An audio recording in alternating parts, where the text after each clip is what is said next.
Boa noite, que a graça e a paz do nosso Senhor Jesus Cristo vivo venha invadir nossa mente, o nosso coração nesse dia, nesta noite. Hoje eu vim de noite, né, gente? Hoje foi um dia muito especial, foi o dia que eu pude celebrar mais um ano de vida. Gente, como eu meditei, vocês fazem ideia de quantas pessoas foram abortadas? Quantos projetos não saíram da madre, da mãe dessas pessoas? Vocês têm noção da dádiva que é ter vencido o processo de parto, ter vencido os primeiros anos de vida, chegar aos meus 32 anos, eu não sei quantos anos você tem, mas você faz ideia do quão precioso é que Deus te poupou sua vida até aqui? Sabe o que é ter tido todo o necessário para viver, não apenas das coisas essenciais e básicas, como o ar que a gente respira, o calor que nos sustenta, o sol que nos traz a luz e o calor, que faz a fotossíntese, que promove o ar, o oxigênio. Gente, é muita coisa. E isso deve encher o nosso coração de gratidão. E hoje eu acordei muito grata. Eu falei, Jesus, como tem sido bom viver meus dias na Tua presença. E é com muita gratidão que eu vivi todo esse dia, que eu vou continuar e até terminar esse dia e todos os dias da minha vida, entendendo que a vida é um presente. E que o melhor que a gente pode ter é o presente, né? Ontem eu falei muito sobre isso no devocional, sobre como o que nós temos em Deus é precioso e é hoje. Deus tem algo hoje para fazer na minha e na sua vida. Não é só amanhã. Deus tem um futuro para nós, tem, mas Ele já tem uma vida transbordante de alegria hoje. E como é bom ter acesso a uma vida abundante por meio de Cristo Jesus, o nosso Salvador. Amém? Vamos pro devocional? Ai, louva a Deus, Deus é muito bom. E aí, gente, hoje nós lemos 3 capítulos, né? Que foi o capítulo... Peraí, eu acho que eu tô errado aqui, gente. Nós lemos 1, 2, 3, 4, 5, 6, 7, 8, 9, 10, 11, 12, 13. Beleza. Ontem eu devia ter lido 10 também. Eu não falei nada sobre o capítulo 10, não é isso? 8, 9. E eu não falei sobre os gafanhotos. Mas tá bom. Então hoje eu vou falar sobre o 10, 11, 12 e... deveria ter o 13, né? Mas tá bom, vou falar sobre isso. 10, 11, 12. Amanhã eu abranjo o 13 também. E aí, gente, o que acontece? Nós vimos algumas pragas acontecendo até aqui. Nós vimos as pragas do rio Nilo, que transformou a água do rio foi transformada em sangue, a morte dos peixes, né? Depois vieram as rãs, os piolhos, as moscas, os animais que morreram, as pústulas, ou seja, as feridas, e a chuva, um granizo terrível. E agora nós vamos para a 8ª praga, 8 de 10, que são os gafanhotos.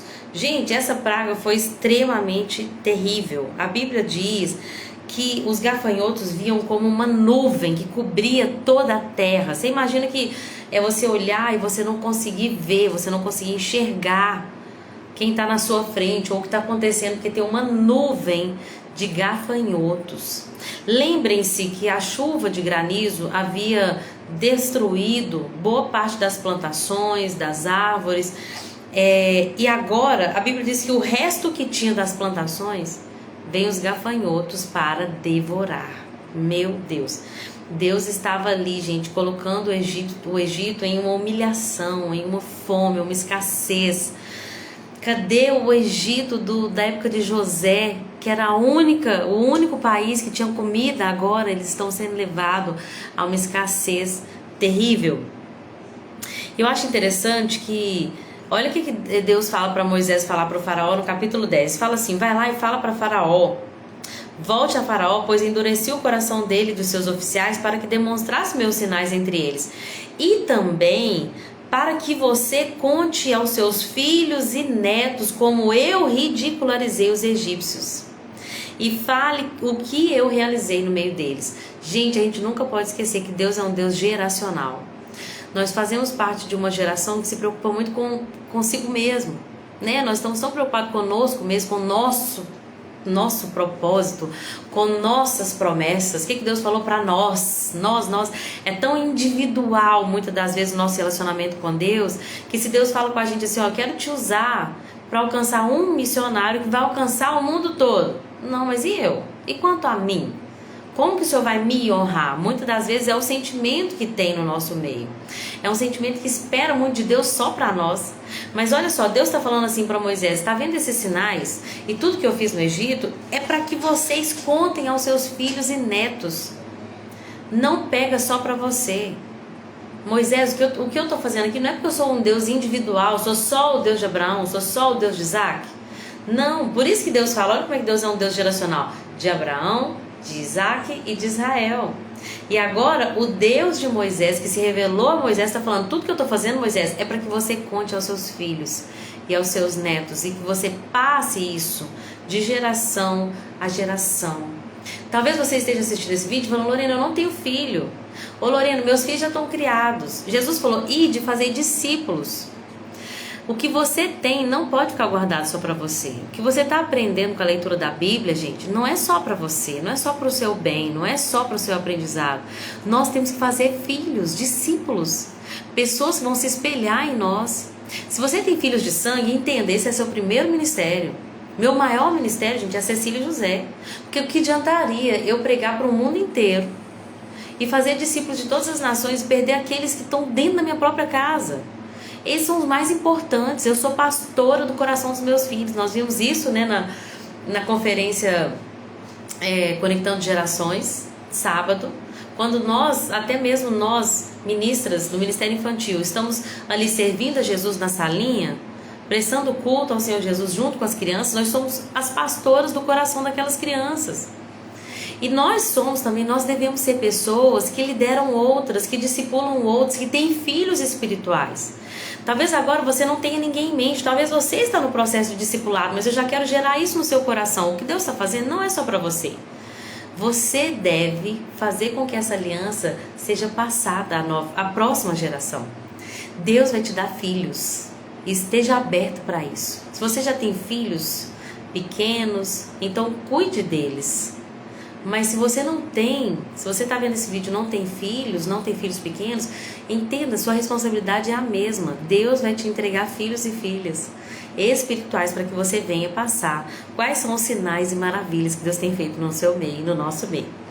E aí, gente, vem uma nuvem de gafanhoto que vão devorar o resto das colheitas que sobraram da tempestade de granizo. E aí a Bíblia diz, nunca em toda a história do Egito, seus antepassados viram uma praga como essa. Quando terminou de falar, sabe o que aconteceu? Moisés virou as costas para o faraó e saiu. Imagina, gente, é temer a Deus e não temer aos homens. Deus tem falado isso muito no meu coração. Lorena, quem você teme? Você teme mais a Deus ou aos homens? Às vezes, sabe quando você está fazendo uma coisa errada, mas você só se preocupa se não tem ninguém vendo? Porque se o policial pegar eu fazendo o que está errado, aí eu tenho problema. Mas se ninguém estiver vendo, tá tudo bem. E Deus fala muito isso comigo no meu coração. Lorena, você teme mais aos homens ou a mim? Porque eu vejo tudo. Eu estou em todo lugar. Eu conheço, além das suas atitudes, eu conheço o seu coração. E aí, talvez você diga, essa palavra é pesada demais. Mas, sabe, é pesado, mas deve nos mover nesse lugar de santidade. A gente está muito acostumado com o pecado, porque todo mundo peca mesmo, e é isso. Não. A gente peca, se arrepende e deixa. Mas o pecado tem que nos constranger, a gente tem que ficar incomodado, a gente tem que entender que a gente tem que temer a Deus mais do que aos homens. Faraó, Moisés chega lá diante do homem mais poderoso da terra e fala assim, ó, a mensagem de Deus é essa, vira as costas e vai embora. Você tá doido? Eu não sei se Faraó alguma hora tentou comprar o Moisés, mas a gente vê Eliseu, quando o próprio Naamã volta ali e quer dar presentes para Eliseu, e Eliseu fala, não quero seus presentes, pode ficar. Nós precisamos, gente, entender que o nosso coração deve temer ao Senhor e não aos homens. É claro que a gente deve honrar os homens, honrar as autoridades, devemos honrar sim, mas nós não devemos nos render a um temor que nos faça preocupar muito mais com o que o homem pensa do que com aquilo que Deus pensa a nosso respeito. Nessa época onde a gente tem as redes sociais e a gente teme ser cancelado, será que a gente tem falado o que Deus manda a gente falar? Será que a gente tem se posicionado diante das pautas, tantas coisas que o mundo tem visto e falado, mas a gente prefere ficar no campo neutro porque eu não quero que ninguém me odeie, porque eu não quero que ninguém me cancele, sabe? Vai ter hora que a gente vai ter que falar umas verdades e algumas pessoas não vão gostar. Pensa ali Moisés falando para o faraó umas verdades ali. Boa noite, Miriam, paz do Senhor Jesus, seja bem-vinda a essa live. Regiane, boa noite. Jéssica, se você estiver aí ainda. Meninas, que Jesus abençoe a noite de vocês grandiosamente. Então nós precisamos entender que nosso temor deve ser para com o Senhor. Se a gente vai perder o emprego, se a gente vai perder dinheiro, devemos temer aquele que nos vê. Ele vê tudo. Os olhos dele são como chamas de fogo. Devemos temer ao Senhor. E aí Moisés fala umas verdades ali para Faraó, vira as costas para Faraó e vai embora. Agora os oficiais do Faraó já chegam para ele. Eu estou aqui na altura do versículo 7 do capítulo 10, se você estiver acompanhando aí com sua Bíblia. Êxodo 10, 7. Os oficiais se aproximam de Faraó e falam assim: pelo amor de Deus, deixa esse povo ir. Obrigada, Regiane.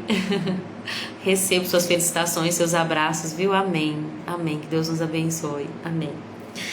E aí, gente, os próprios oficiais de Faraó chegam para ele e falam: pelo amor de Deus, deixa esse povo ir, nós vamos tudo morrer, gente.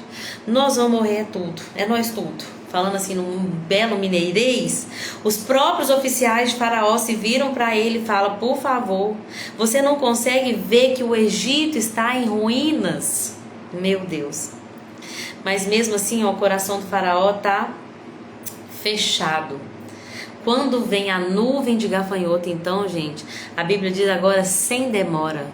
Sem demora, o Faraó já manda chamar Moisés. Versículo 16. Sem demora, o Faraó manda chamar Moisés e Arão e ele diz: pequei contra o Senhor, seu Deus, e contra vocês. Perdoem meu pecado, supliquem ao seu Deus que me livre desta morte. E aí Moisés ora e sabe o que Deus faz? Muda a direção do vento. Faz soprar um vento forte a oeste que leva os gafanhotos para o Mar Vermelho. Não sobrou um só gafanhoto na terra do Egito, quando Moisés intercedeu pelo faraó. Uau! Mas aí o que acontece, gente? O faraó muda de novo seu coração, endurece, e agora vem uma praga muito especial para a nossa meditação, que é a praga da escuridão. Gente, lembra que eu sempre falo como a Bíblia revela Jesus? Jesus é o assunto da Bíblia, de Gênesis 1, Apocalipse 22, deixa eu ver qual que é o último capítulo aqui que eu sempre esqueço. De Gênesis 1 até Apocalipse, cadê, gente? 22, 21. O assunto da Bíblia é Jesus. A penúltima praga é escuridão. E a Bíblia diz que o Egito fica 3 dias na escuridão. O que aconteceu logo antes do nosso Senhor Jesus? Quer dizer, logo depois que Jesus morreu. A Bíblia diz que toda a terra escureceu. Olha como Jesus está sendo revelado aqui no Egito. Como Deus, o plano de Deus sempre foi revelar Jesus à humanidade. O plano de Deus sempre foi revelar Jesus à humanidade. E aqui, a penúltima praga é uma escuridão no Egito. E logo depois vem a última praga, que é a morte do primogênito. O Egito está revelando Jesus. Quando o primogênito de Deus, o unigênito de Deus morre na cruz, vem escuridão sobre a terra. Então vem uma escuridão e o primogênito morreu pelos nossos pecados. No Egito foi assim também, veio 3 dias. Agora, gente, presta atenção, a Bíblia diz que a treva era tão densa que podia palpar. Eu não sei o que causou essa treva, mas eu vou te falar. Imagina, aqui está falando que as pessoas não conseguiam ver umas às outras, elas não conseguiam nem sequer sair do lugar, não tinha luz elétrica, gente. A densa treva tomou o Egito, mas sabe o que aconteceu com o povo de Deus que estava lá na terra de Gósen? Nada. Tinha luz como de costume, Ontem nós falamos muito sobre isso, como Deus faz distinção entre o seu povo, entre os que são e os que não são. Vale a pena servir a Jesus. Por mais que você possa passar por coisas também, por dificuldades, ele disse, no mundo terão aflição, vocês vão ter aflições. Tem de bom ânimo, eu venci o Egito, eu venci o mundo. Eu venci, vocês também vencerão, eu vos dou alegria completa. Vale a pena a gente servir a esse Deus, abrir mão do Egito e de tudo que o Egito pode proporcionar. Porque o que Deus tem para nós, a terra que Deus tem para nós é muito melhor, é muito maior. Vale a pena. E aí, o faraó, ele tem uma nova estratégia. Lembra das estratégias de ontem? Não, podem ir, mas podem adorar, mas adora aqui. Adora no Egito. Não. Pode adorar, mas adora pertinho, não vai longe não. Não. Agora ele tem outras estratégias. Vamos ver quais são as estratégias? Ele fala assim, pode ir, vão e adorem ao Senhor, disse ele. Podem até levar seus filhos pequenos, mas deixem os rebanhos aqui. Deixa eu ver se na época dos gafanhotos ele fala sobre deixar os filhos. Desculpa, eu pulei uma estratégia aqui na época dos gafanhotos, ó. Olha o que é a estratégia. Vale a pena, né, Miriam? Glória a Deus. Como vale a pena servir a Deus, gente?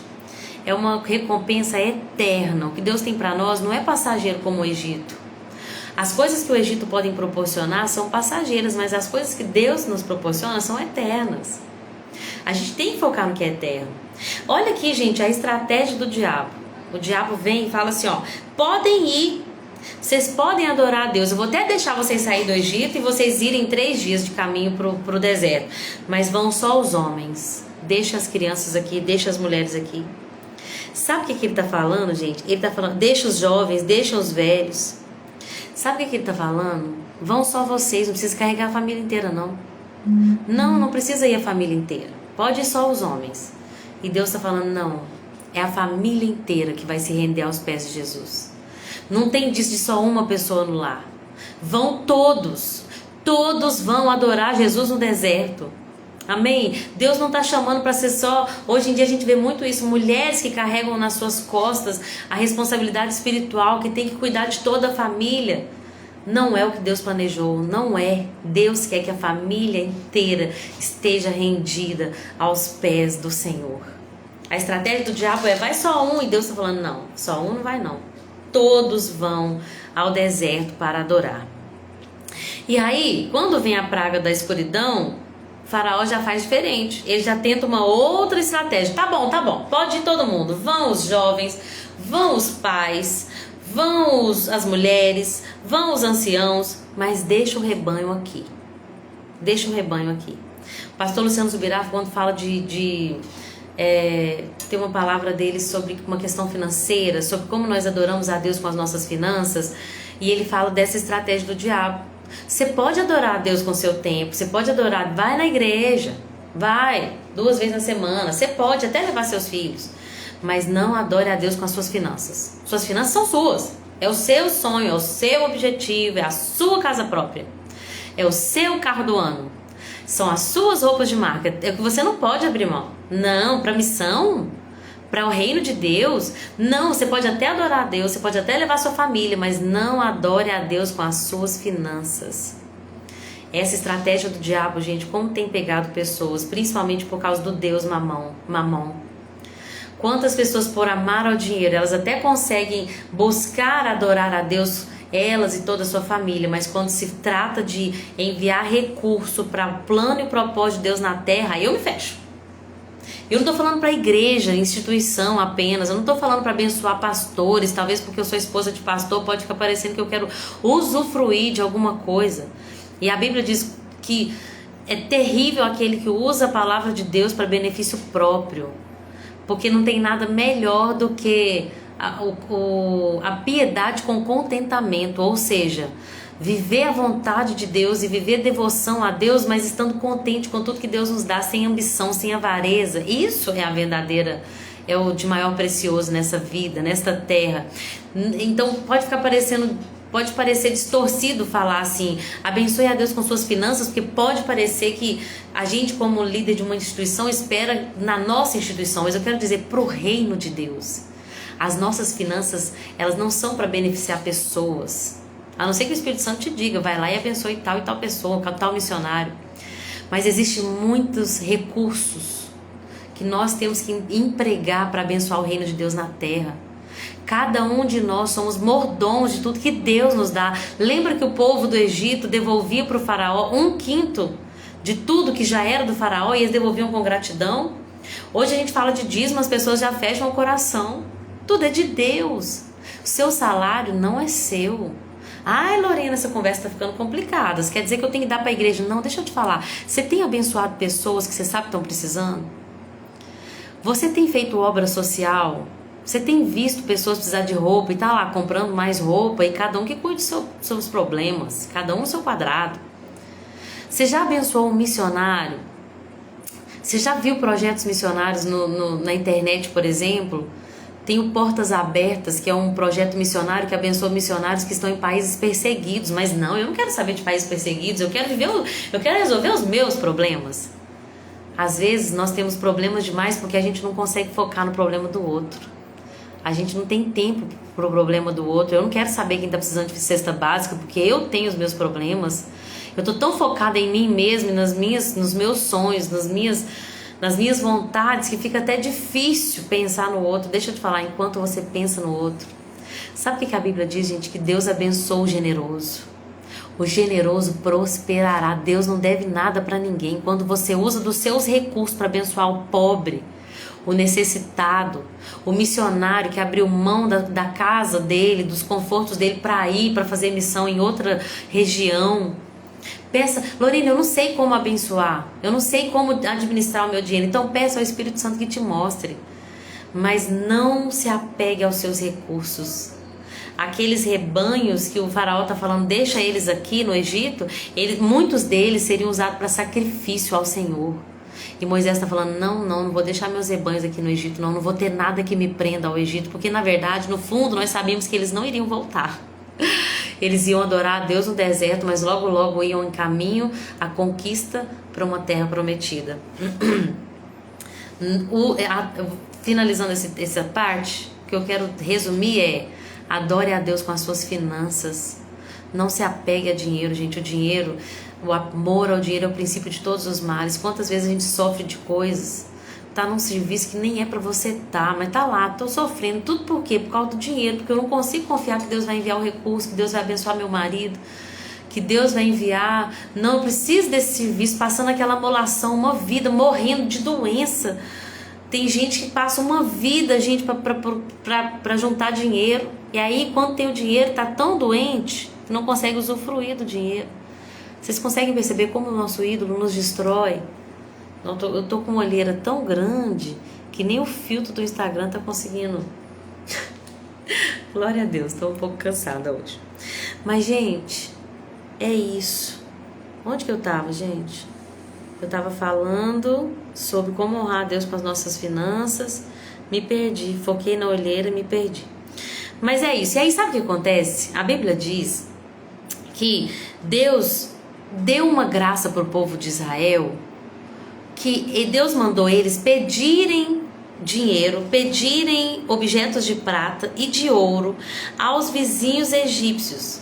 Olha o versículo 3 do capítulo 11 de Êxodo. O Senhor havia feito os egípcios verem o povo com bons olhos. Deus fez com que eles encontrassem graça. Os hebreus, os escravos que não tinham nada, que não valiam de nada, depois de todas aquelas pragas, os egípcios reconheceram aquele povo. Poxa, esse povo é povo de Deus. Tem uma parte aqui que fala que eles queriam tanto que o povo saísse, que eles estavam assim, se esse povo continuar aqui, nós vamos morrer. Que eles deram os recursos e praticamente empurraram o povo para fora da terra. Não, toma, vocês precisam de ouro. Tirou as argolas, as bijuterias não, né? As joias. E a Bíblia diz que o Egito foi despojado. Onde está esse versículo? É porque eu tô pulando aqui etapas, né? Porque o que acontece? Depois da praga da escuridão, viria a última e a pior praga, que era a morte dos primogênitos. O que é primogênito, gente, para quem está começando agora? Primogênito é o primeiro filho. Deus estava ali revelando que Ele entregaria um dia seu filho, seu único filho, primogênito de toda a criação.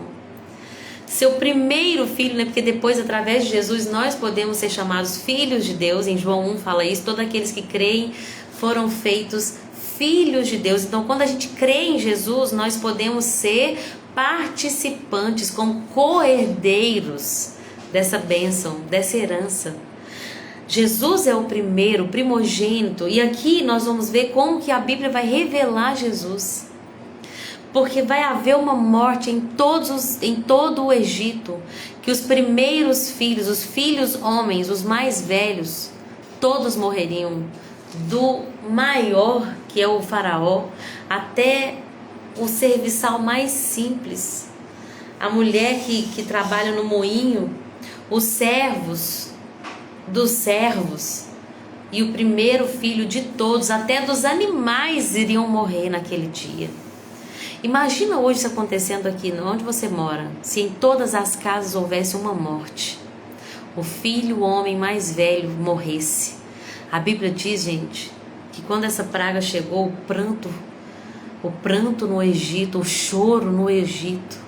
Imagina agora, como seria aqui em Pará de Minas, aí na sua cidade, se todos os primogênitos, se toda a família agora, o cemitério não iria conseguir, o velório não iria conseguir comportar a demanda. Imagina o choro, a tristeza, o desespero, o grito de dor. Até dos animais, todos os primogênitos morreriam. Mas Deus iria guardar o povo dele quando se eles fizessem um ato profético, tudo revelando Jesus. E aí nós vamos ver a instituição da primeira Páscoa. Essa palavra Páscoa em inglês significa Passover, significa passar por cima. Por quê? Porque Deus falou assim: vocês vão matar um animal, que pode ser um cordeiro ou um cabrito. O tamanho desse animal vai depender da quantidade de pessoas na casa. E quando vocês matarem esse animal, vocês têm que comer ele todo neste dia, porque é Páscoa do Senhor. Vai ser uma cerimônia, uma festa de memória. Vocês vão sempre se lembrar dessa cerimônia, de como Deus os livrou do Egito, de como Deus os livrou da opressão, da escravidão. Vocês não são mais escravos e vocês vão sempre se lembrar disso usando dessa festa, a Páscoa. Esse cordeiro deverá ser morto e o sangue desse cordeiro vocês vão passar nos umbrais da porta. Pega o sangue do cordeiro e passa na porta da sua casa. Se o anjo destruidor vir o sangue do cordeiro, ele vai passar por cima. Passover, Páscoa em português. A Páscoa significa passar por cima. O que significa isso? O anjo da morte vai ver que aquela casa houve a obediência, o cordeiro morreu e aquele cordeiro vai pagar o preço daquela casa e o primogênito daquela casa não vai morrer. Vocês estão entendendo, gente, como revela Jesus? A morte espiritual é para todo aquele que está afastado de Deus, de Deus Pai, desde o jardim. Mas um dia, um cordeiro, o cordeiro de Deus que tira o pecado do mundo foi morto. E todo aquele que crê em Jesus não vai morrer. Todo aquele que crê em Jesus, o anjo da morte não lhe toca. Quer dizer, Lorena, que essas pessoas não vão passar pela morte física? Não. O corpo um dia vai ser transformado, mas agora nós temos vida eterna. Jesus disse: eu vim para que tenham vida. João 3,16 diz: porque Deus amou o mundo de tal maneira que deu seu Filho unigênito, para que todo aquele que crer em Jesus, para que todo aquele que nele crer não pereça, não morra, mas tenha vida eterna. Agora a morte não mais tem poder sobre a nossa vida. Jesus venceu a morte na cruz, para que todo aquele que nele crê tenha vida eterna. A morte não tem mais poder sobre nós. A gente não morre mais.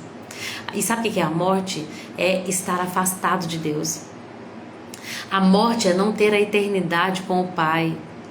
Gente, isso que é ir para o inferno. É um lugar que tem ranger de dente, que tem dor, que tem choro, que tem tristeza. É um lugar onde não tem a presença de Deus, e isso é para sempre, é eternamente.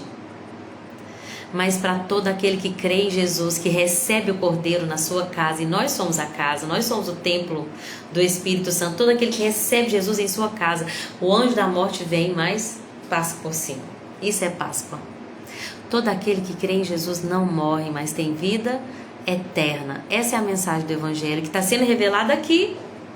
Milhares de anos antes de Jesus vir à Terra, encarnado, Deus homem, Deus está revelando o Evangelho. E aí, gente, houve morte no Egito, e agora sim o faraó vai libertar aquele povo, vai pelo menos até um pouco de tempo, né? Porque a gente sabe que Deus vai abrir o Mar Vermelho. Eu não sei, porque eu acho que eu me enganei toda nos capítulos aqui. Eu acho que já era para eu ter lido 13, né? Mas enfim, Deus ainda na leitura de hoje, Deus ainda não abriu o Mar Vermelho, então eu não estou tão atrasada no que eu estou falando aqui. Por quê? Porque o faraó vai liberar o povo, mas por pouco tempo. Porque logo, logo Deus vai endurecer o coração dele, e ele vai enviar os exércitos atrás daquele povo, e Deus vai dar livramento, porque Deus é um Deus que completa as suas promessas. Se ele falou, ele vai cumprir. Amém? E aí, gente, eu ia até falar sobre o fermento, mas tá ficando muito grande essa live.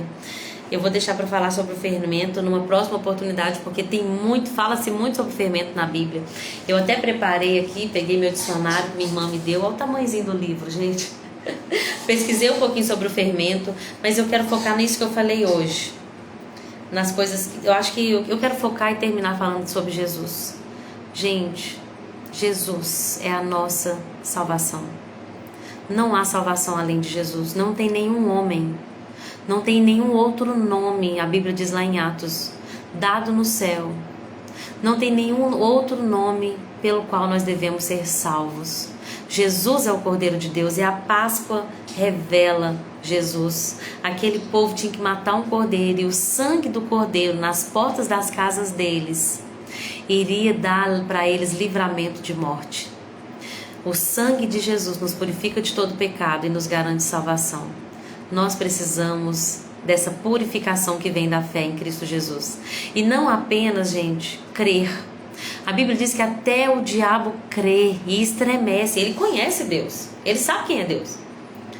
Não é só crer, nós temos que confessar Jesus como nosso Senhor e se render ao senhorio de Cristo. Nós precisamos nos render ao senhorio de Cristo, ou seja, nos fazermos escravos dele. E aí tudo é dele, nossa casa é dele, nosso corpo é dele, nossos dons são dele, nossa energia é dele, nosso dinheiro é dele, tudo é dele.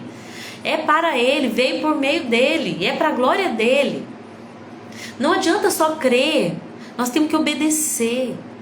Alguns, não sei se todos os hebreus obedeceram, eu creio que sim, mas imagina só que um hebreu ouviu o que Moisés falou, mas não fez o que Deus mandou, não passou o sangue no umbral, morreu. Não adianta só fazer parte do povo de Deus, não adianta só falar que é crente, tem que viver uma vida de obediência. É estar onde Deus quer que você esteja, é viver o que Deus quer que você viva, é obedecer dia após dia, é fazer a vontade dele todos os dias. Lembra a oração que Jesus nos ensinou, que é diária? Nos dá hoje o pão que eu preciso, ou seja, é diária. Também diz que seja feita a tua vontade, não a minha. Se você quer salvação para você e para a sua casa, o Cordeiro de Deus está disponível. Creia no Senhor Jesus e será salvo tu e a tua casa. Amém? Eu acho que é isso que eu quero falar hoje, eu acho que é isso que Deus quer que a gente fale, e eu vou ser fiel ao que o Espírito Santo colocou no meu coração. Que Deus abençoe a sua vida, que o Senhor possa revelar essa palavra no seu coração, e toda a revelação que está contida nela. Jesus Cristo é a nossa salvação, toda glória a Jesus. Amém? Que o Senhor Jesus abençoe a sua noite, e até amanhã, se assim Ele permitir. Beijo, gente, com Deus.